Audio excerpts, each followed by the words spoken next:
오늘은 우리 교회가 설립 40주년을 맞아 지난주에 이어서 계속해서 영광이 가득한 교회 그 두 번째 시간 말씀을 전해드립니다. 자, 같이 한번 따라해 보시죠.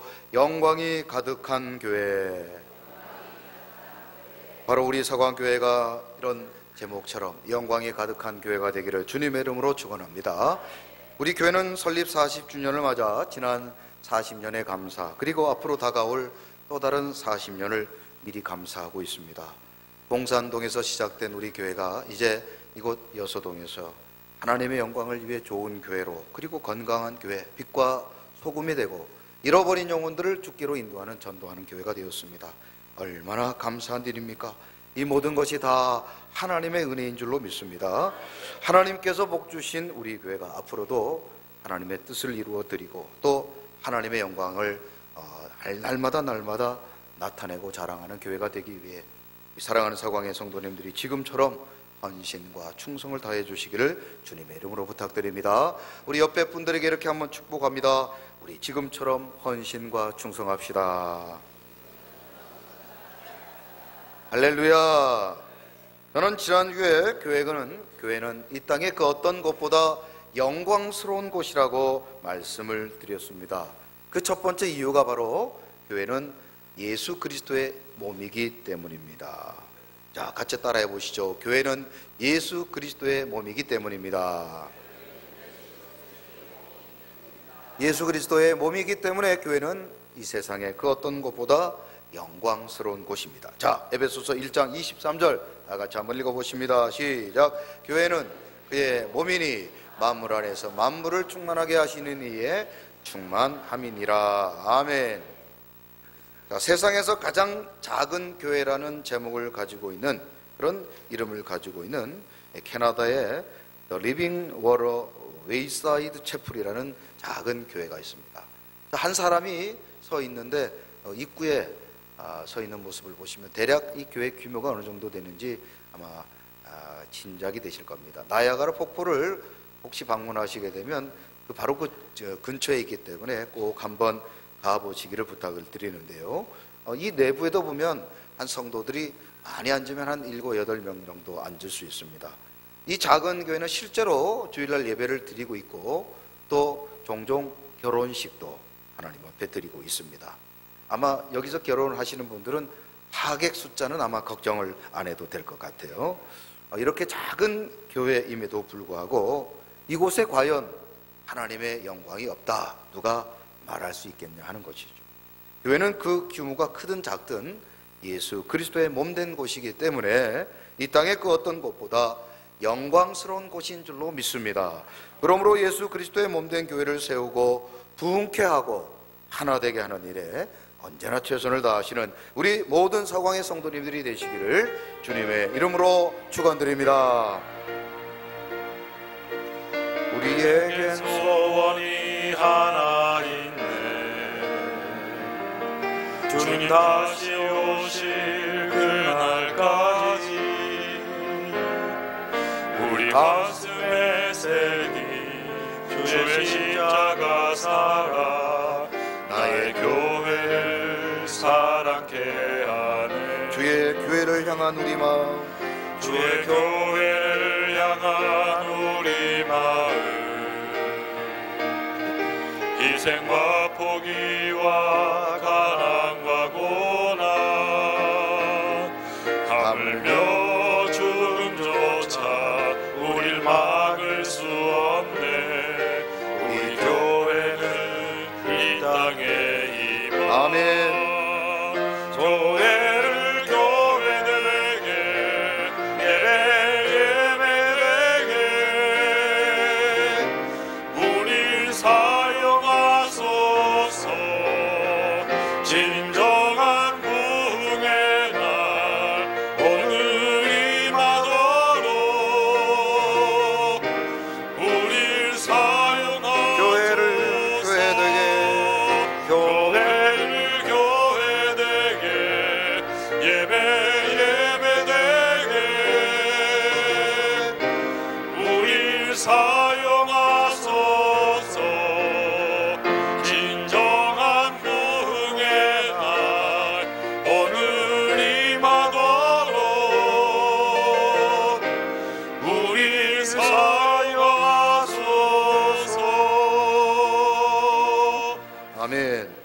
오늘은 교회가 왜 이 땅에서 가장 영광스러운 곳인지 그 두 번째 시간으로 오늘 에베소서 5장 23절의 말씀을 통해 하나님의 말씀을 묵상해 봅니다. 자, 다 같이 에베소서 5장 23절 같이 한번 읽어보십니다. 시작.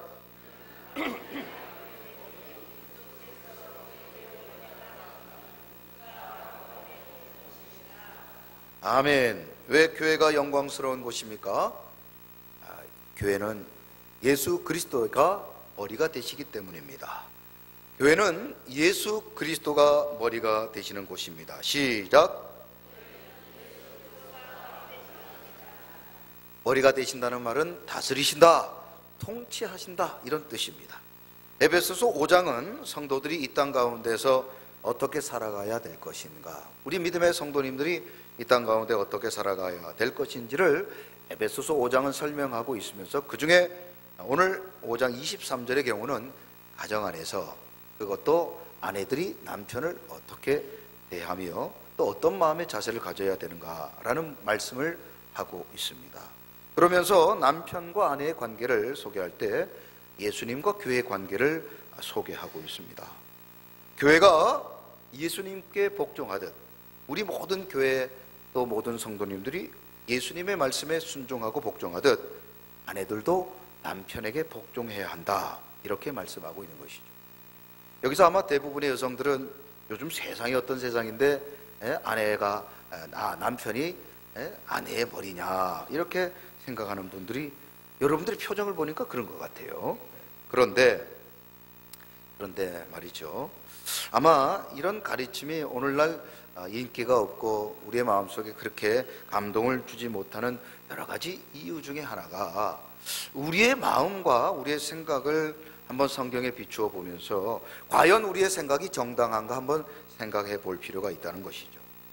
며칠 전 국방부에서 창군 이래, 군을 만든 이래 최초로 여군 장군을 그것도 3명이나 배출했다고 발표를 했습니다. 보통 이 군대는 남성의 영역이라 그렇게 말하죠. 남자들은 모였다 하면 군대 얘기하고 또 군대에서 축구 찬 얘기, 그런 얘기만 하는데 이제는 아마 여성분들도 모이면 군대 얘기할 날이 얼마 있지 않을 것 같습니다. 그런데 이렇게 남성들의 영역이라고 생각했던 군대까지도 여성들이 활약을 보이고 있다는 점에서 아마도 오늘 말씀은 여성들에게 별로 이렇게 인기 없는 말씀이다, 그렇게 생각됩니다. 그러나 한 가지 말씀을 드립니다. 아무리 시대가 변해도, 한번 따라해 보시죠. 아무리 시대가 변해도 진리는 변하지 않습니다. 그렇습니다. 우리의 생각이 과연 정당한가라고 하는 생각을 가질 때 진리의 문제를 한번 생각해 보자는 것입니다. 오늘 급변하는 이 시대, 가정의 구조와 역할이 과거 우리 어르신들이 생각했던 것과는 다르게 아주 상상하기 어려울 정도로 바뀌어져 있습니다. 그러나 여전히 우리의 가정을 비롯해서 우리의 이 땅의 모든 우리의 삶의 원리는 하나님의 말씀이 진리인 줄로 믿습니다. 남편이 아내의 머리다, 이 말은 여러분들이 우리 가정 안에서 대표성의 원리를 말하고 있는 것입니다. 여러분, 선진국 하면 가장 먼저 떠오르는 나라가 아마 미국입니다. 미국. 그런데 미국에서는요, 결혼을 하게 되면 여성들의 이름에 성이 있는데 이 성을 누구의 성으로 바꾸죠? 남성의 성으로 바꾸죠. 남성의 성으로. 그러니까 아마 여러분들 결혼을 해도, 우리나라는 결혼을 해도 여러분의 성을 바꾸십니까? 여성분들? 바꾸지 않죠. 그러니까 우리나라 같은 경우는 미국보다 더 세다, 저는 그렇게 생각합니다. 미국은 결혼하면 여자들의, 아내들의 이름을, 성을 미국 남성의 성으로 바꾸게 되는데 우리나라는 아직까지 그것을 허용하지 않습니다. 이것은 대표성의 원리를 인정하는 것입니다. 가정의 대표는 남편이다. 물론 여러분의 표정을 보니까 여전히 인정하기는 싫지만 그래도 그것이 진리다, 그것이 하나님의 말씀이다. 여러분 아멘이십니까? 이렇게 작을 줄 알았어요. 자, 그런데 왜 남편이 아내의 대표성의 원리를 갖게 되었을까? 여러분, 우리나라의 예를 먼저 한번 들어봅니다. 우리나라의 이 문화를 가만히 보면 과거에 여성들은 결혼을 하게 되면 남편에게 의해서 거의 그 존재 자체가 참 사라지게 되죠. 그래서 가정 안에서도 뭐 지금은 그렇지 않지만 예전에는 본인의 이름으로 불려지는 것이 아니라 누구누구 엄마, 자녀의 이름을 붙여서 누구의 엄마, 누구누구 남편의 부인, 이렇게 불리게 되었습니다. 우리 옛말에도 보면 여자는 남자를 잘 만나야 된다, 뭐 그런 말이 있지 않습니까? 여자 팔자 뒤움박 팔자다, 여러분 들어보셨습니까? 이 뒤움박이 뭡니까? 뒤움박은 박의 꼭지 부분을 잘라서 그 안에다가 쌀이나 뭐 특별히 씨를 이렇게 보관해 두고 했는데요, 이 뒤움박의 그 입구가 아주 작다 보니까 아무튼 한번 들어갔다간 잘 나오기가 쉽지 않다. 그래서 우리나라의 이 문화나 또 당시 남자와 여자에 대한 인식 자체가 어떠했는지를 잘 보여주는 것입니다. 남편이 그늘 안에 여자는 평생 살아야 된다는 것을 말해주고 있는 것이죠. 여러분, 이런 얘기를 들으면 우리 특히 여성분들 지금 표정이 별로 그렇게 좋지 않은 것 같은데 아마 다 기분이 별로 좋지 않을 겁니다. 저도 딸을 키우는 입장이라 이런 얘기 들으면 참 예전에는 전혀 뭐 아무렇지도 않았는데 요즘은 조금 좀 이렇게 속상하기도 하고 또 민감해져요. 그런데 말이죠, 왜 이런 일이 벌어졌냐 하는 것입니다. 아담과 하와가, 최초의 인간이었던 아담과 하와가 에덴 동산에서 하나님이 하지 말라는 일을 하게 됩니다. 선악과 먹지 말라고 했는데 하나님의 말씀을 어기고 불순종하여 선악과를 먹게 되죠. 그 결과 창세기 3장 16절에 보면 여성들에게, 여자들에게, 아내들에게 하나님께서 이렇게 말씀하십니다. 자, 선악과를 먹은 그 하와에게 하나님이 뭐라고 말씀하셨는지 같이 한번 읽어봐요. 시작. 또 여자에게 이르시되 내가 내게 임신하는 고통을 크게 더하리니 내가 수고하고 자식을 낳을 것이며 너는 남편을 원하고 남편은 너를 다스릴 것이니라. 원래는 남자 여자가 동등한 존재였습니다. 그러나 범죄 이후에 이제 하나님께서 아내로 하여금 남편을 잘 섬기고 또 남편은 아내를 잘 다스릴 것이라고 명령하신 것입니다. 여러분, 3장 16절 한번 물어봅니다. 자, 창세기 3장 16절이 저주입니까? 축복입니까?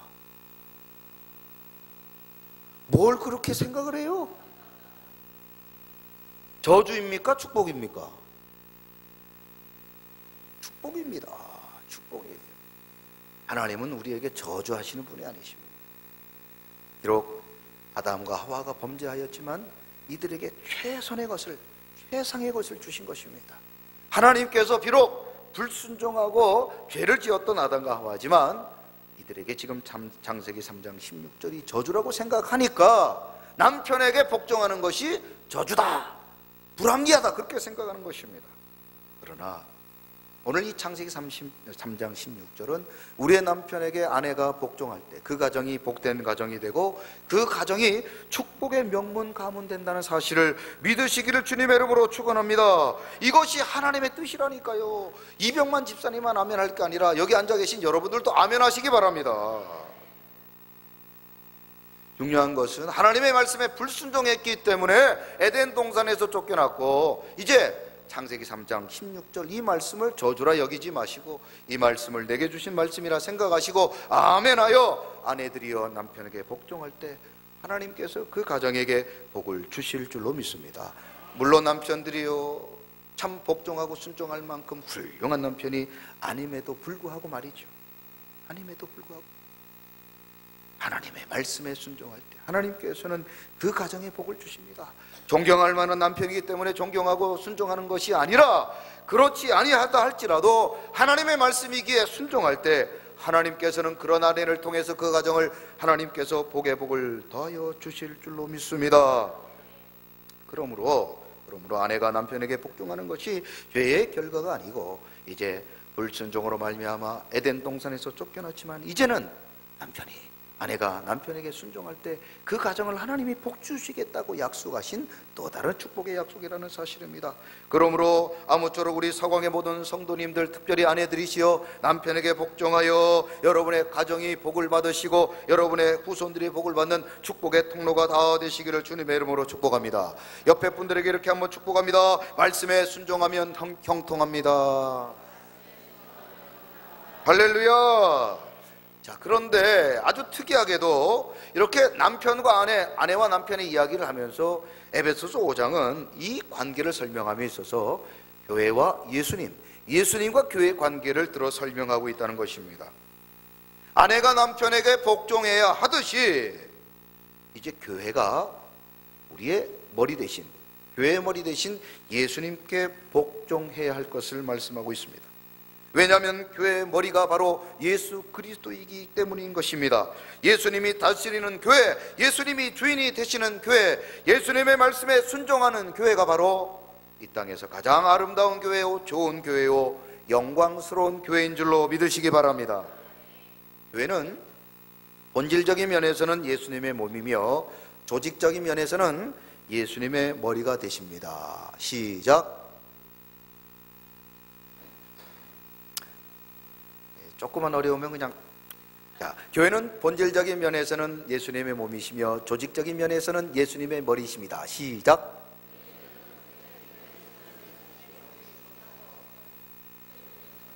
막 머리고 팔다리고 막 섞여가지고 말이죠. 예?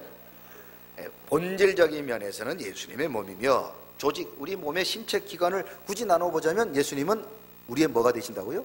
머리가 되신다. 우리를 다스리는 분이시다, 이런 뜻입니다.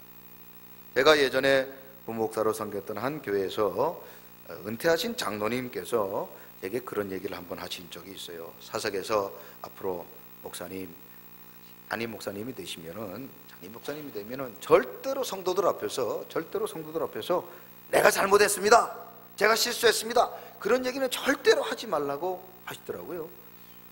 장로님 왜 그런 말을 하면 안 됩니까? 그렇게 물었더니, 만약 담임 목사가 성도들 앞에서 자신의 실수를 인정하게 되면 리더십이 무너진다는 거예요.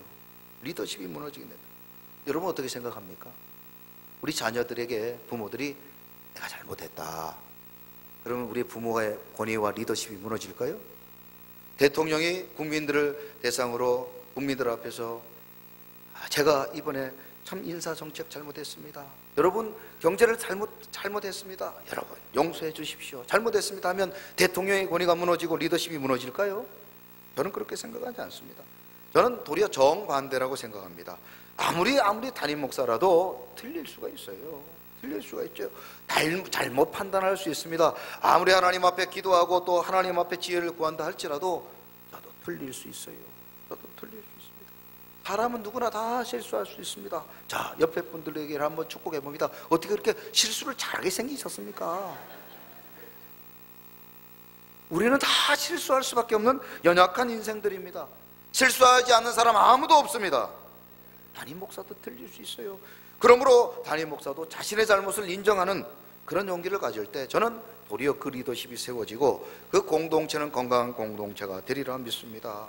끝까지 자기 잘못 인정하지 아니하고 고집 부리는 사람, 결국 가정도 무너지고 교회도 무너지고 그 사회도 소망이 없습니다. 제가 왜 이런 철학을 가진 줄 아십니까?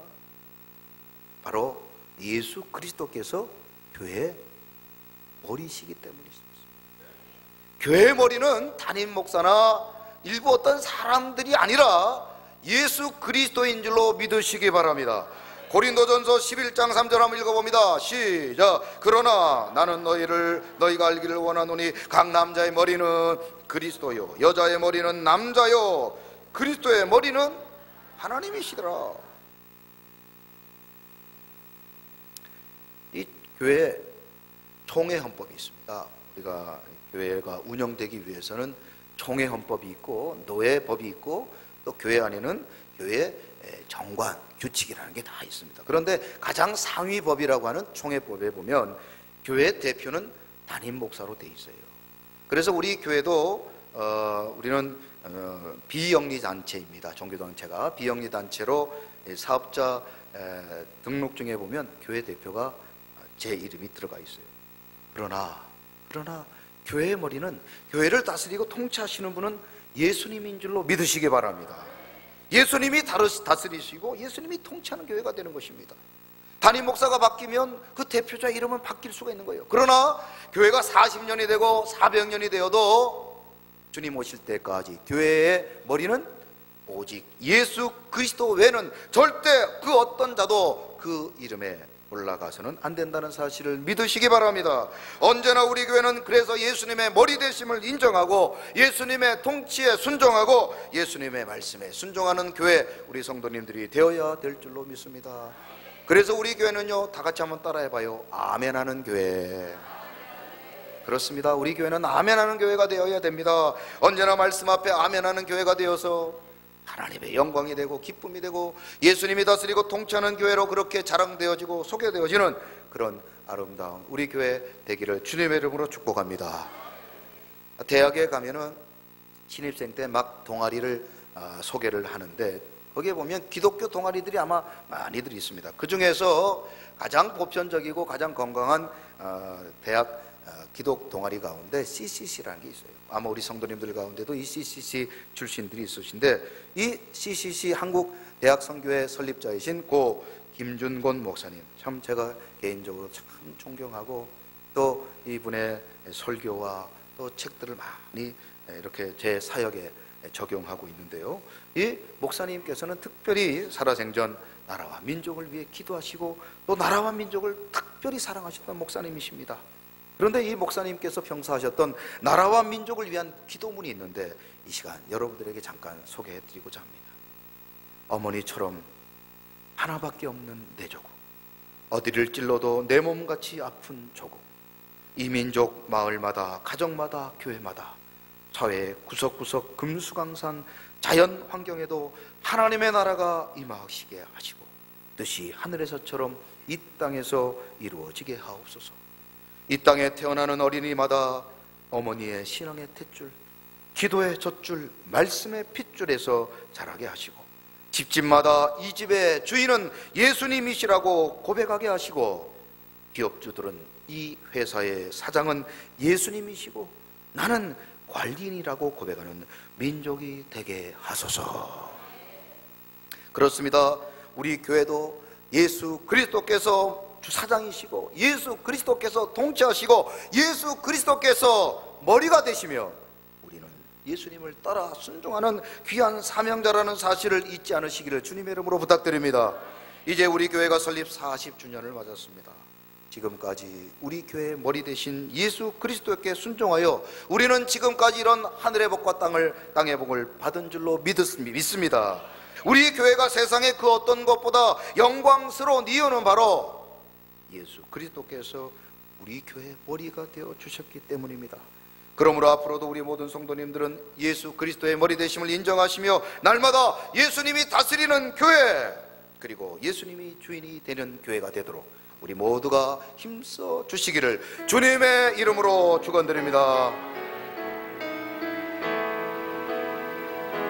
진정한 예배가 숨쉬는 교회, 주님이 주인 되시는 교회, 믿음의 기도가 쌓이는 교회, 최고의 찬양을 드리는 말씀이 살아, 말씀이 살아 움직이는 교회, 성도의 사랑이 넘치는 교회, 섬김과 헌신이 기쁨이 되어 열매 맺는 아름다운 교회, 주님의 마음 닮아 주님의 마음 닮아서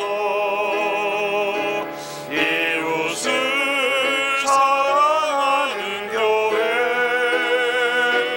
주님의 영광을 위해서 이 대신 주님 전하는 교회,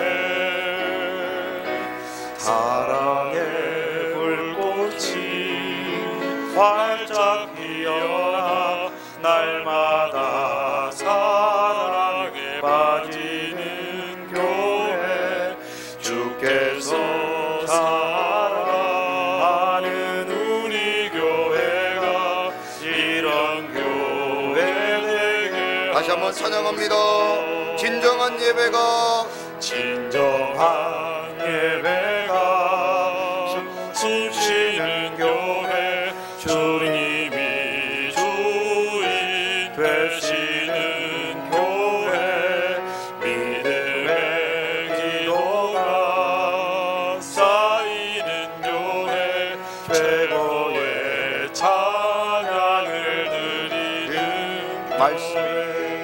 말씀이 살아 움직이는 교회 성도의 사랑이 넘치는 교회 섬김과 헌신이 기쁨이 되어 열매 맺는 아름다운 교회 우리 교회가 이런 교회 되기를 원합니다. 주님의 마음 닮아서